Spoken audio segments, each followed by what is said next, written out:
வணக்கம். இப்பதிவினை முதற்தடவை பார்ப்பவர்கள் அல்லது ஏற்கனவே பார்க்க தவறியவர்கள் சப்ஸ்கிரைப் பண்ணி பார்க்கும்படி தயவுடன் கேட்டுக்கொள்கிறேன். பாரதி ராஜா தமிழ் திரையுலக வரலாற்றில் மிகச் சிறந்த 10 படங்கள் என்று பட்டியலிட்டால் அவற்றில் பாரதி ராஜா இயக்கிய படங்கள் 3 இடம் பிடிக்கும்.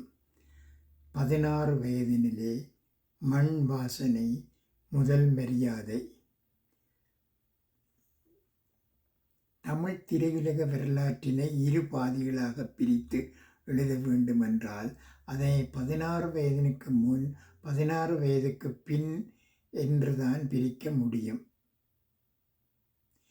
மிகச்சிறந்த இயக்குனர் என்பவர் மிகச்சிறந்த நகைச்சுவை காட்சிகளை அமைத்து அக்காட்சிகளில் புதிய நகைச்சுவை நடிகர்களை மிளிர வைக்க வேண்டும். தமிழ் திரையின் பெருமைக்குரிய நகைச்சுவை நடிகர்கள் பலரை அவர்களுடைய திரை உடல் மொழியோடு ஆக்கியளித்த இயக்குனர் பாரதி ராஜாவே ஆவார். 16 வயதினிலே கிழக்கே போகும் ரயில், புதிய வார்ப்புகளில் கவுண்டமணி, காதல் ஓவியத்தில் ஜனகராஜ், கிழக்கு சீமையில் வடிவேலு. நாயக வடிவத்திலேயே இயங்கிய தமிழ் திரையுலக போக்கினை இயக்குனரின் திரைமொழி வடிவிற்கு மாற்றியவர் பாரதி ராஜா. எடுத்துக்காட்டாக ஜெய்சங்கர் போன்ற நடிகர் தாம் நடிக்கும் எல்லா படங்களிலும் ஒரே வகையான நடிப்பைத்தான் வெளிப்படுத்த இயலும். அதே ஜெய்சங்கர் பாரதி ராஜாவின் படத்தில் நடித்திருந்தால் அவர் பின்பற்றி வந்த அனைத்து நடிப்பு அடிப்படைகளும் மாறியே தீரும். அப்படித்தான் 16 வயதினிலேயும் கமலும், முதல் மரியாதையில் சிவாஜியும், கடலோர கவிதையில் சத்யராஜும் மாறினார்கள். அவ்வாறு மாற இயலாத போது, விரும்பாத போது பாரதி ராஜாவே தோற்று போகிறார். நல்ல எடுத்துக்காட்டு கொடி பறக்குது என்ற படம். தமிழ் திரைப்படங்களின் பாடல் காட்சி அமைப்புகள் ஒரு கட்டத்தில் தேங்கி நின்றபோது அவற்றை புதிய புதிய படமாக்கங்கள் வழியாக தழைத்தோங்கச் செய்தவர் பாரதி ராஜா. பாடல்களை அரங்கமைத்து எடுத்தாயிற்று, நடிகர்களை பாடவிட்டு எடுத்தாயிற்று, இனி எப்படி எடுத்தால் எடுபடும், செந்தூரப்பூவே என்று நாயகியை கனவுகளின் ஆடிப்பாட வைத்தார். மஞ்ச குளிர்ச்சி அள்ளி முடிச்சு என்று ஊரார் ஒவ்வொருவரையும் பாத்திரமாக பாட வைத்து எடுத்தார். இந்த மின்மினிக்கு கண்ணில் ஒரு மின்னல் வந்தது என்ற பாடலில் அன்றைய சென்னையின் இரவுகளை சுற்றி சுழன்று எடுத்து காண்பித்தார். தம்தன தாளம் வரும் என்று வெள்ளுடை அணங்குகளை திரையில் மிதந்தோட விட்டார். காதல் ஓவியத்தில் தென்னிந்தியாவில் மிகச்சிறந்த கோவில் கட்டமைப்புகளும் சிற்பங்களும் கொண்ட சோமநாதபுரம், களபேடு, தஞ்சை பெருங்கோயில் என்று படமாக்கினார். ஆனையை பிடிக்க தோன்றிய குழியில் விழுந்த நாயகியிடமிருந்து பொத்தி வைத்த மல்லிகை மொட்டு என்று இணைப்பாடல் தொடங்கினார். சீர்கொண்டு போவதற்கு ஒரு பாட்டு, ஆற்றங்கரையில் அரை இருளில் நிலாவை கையில் பிடித்ததாக ஒரு பாட்டு, சேலுகளை பறக்கவிட்டு ஒரு பாட்டு, காதல் வந்தாலும் அடி ஆத்தாடி என்று கடற்கரையை முழுமையாக அழகிய ஒரு பாட்டு, தோற்றுப்போன தாஜ்மஹால் படத்தில் கூட அவர் படமாக்கிய பாடற்காட்சிகள் மிரளப்பட்டவை. பாரதி ராஜாவினால் மட்டும்தான் 100 கதை மாந்தர்கள் தோன்றும் கூட்ட காட்சிகளை செயற்கை தன்மையின்றி படமாக்க முடியும். அவருடைய படங்களில் மக்கள் கூட்டம் கூட்டமாக திரியும் சந்தை காட்சிகள் வரும், ஊர்க்கூட்ட பேச்சு காட்சிகள் வரும். அவை யாவும் இயக்குனரால் வடிவமைக்கப்பட்டவை, இயல்பு குறையாமல் எடுக்கப்பட்டவை. பிற இயக்குனரின் படங்களில் கூட்டத்தார் ஆடாமல் அசையாமல் நிற்பார்கள்.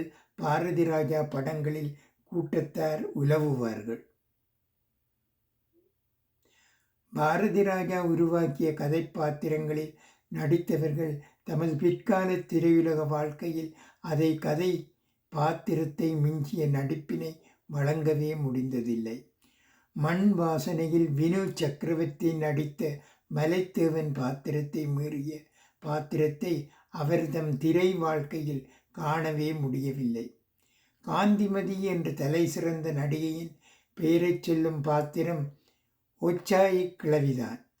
சீனிவாசன் என்கின்ற நடிகர் கிழக்கே போகும் ரயிலில் நாயகனின் தந்தை. கமலா காமேசுவுக்கு அலைகள் ஓவதில்லை. வீரசாமி என்கின்ற நடிகருக்கு முதல் மரியாதையில் செருப்பு தொழிலாளி பாத்திரம். பாண்டியனுக்கு வீரண்ணாதான். அவ்வளவுதான்.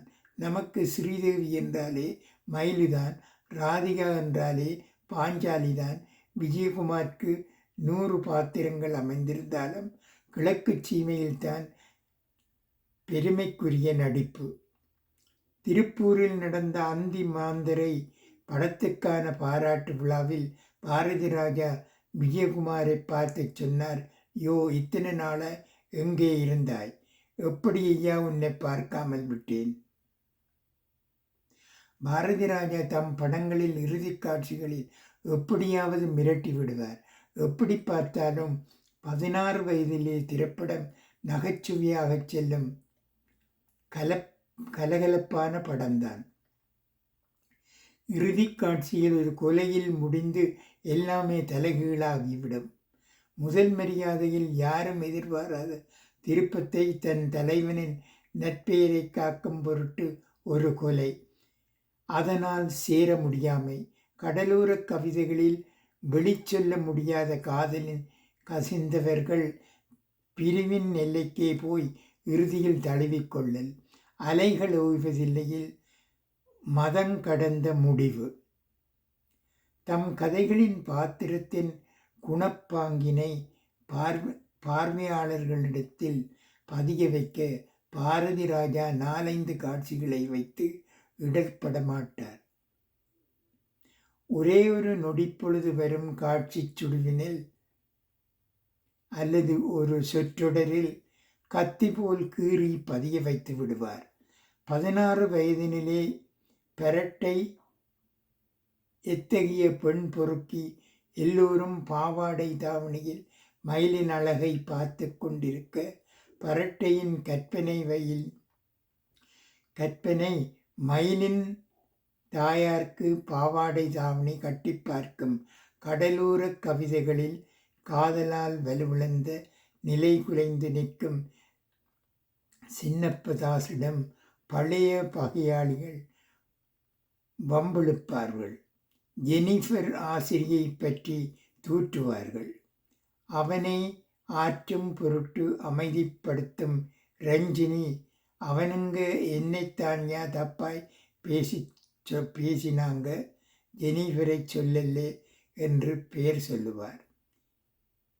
ஏன் கங்கம்மா, அவனுங்க உன்னை தப்பாய் பேசினால் மட்டும் விட்டுவிடுவானா என்று தன்னால் முடியாத போதும் மோதலுக்கு போய் அடிபடுவான் சின்னப்பதாஸ். இவையெல்லாம் பாரதி ராஜா ஊனும் உயிருமாக செதுக்கிய கதை மாந்தர்கள். நம் நினைவில் என்றென்றும் ஆழ்ந்து பதிந்து நெகிழ்த்துபவை. பாரதி ராஜா தம் வாழ்நாள் முழுவதும் தமிழ்நாட்டு ஊர்ப்புற கதைகளை படமெடுத்திருந்தால் சிறு தோல்வியை கூட கண்டிருக்க மாட்டார். நகர்ப்புற படங்களையும் தாம் ஆக்க வேண்டும் என்பது அவருடைய விருப்பமாக இருந்திருக்கிறது. தமிழ் திரையுலகின் பார்வையாளர்கள் தரப்பில் பெண்கள் கூட்டம் குறைய தொடங்கிய போது பாரதி ராஜாவின் படங்கள் தோற்றன. என் படத்துக்கான பெண் ரசிகைகள் எங்கே ஐயா போனார்கள் என்று கேட்டிருக்கிறார். அவர்கள் எல்லோரும் தொலைக்காட்சி தொடரில் மூழ்கிவிட்டார்கள் என்று கூறியிருக்கிறார்கள்.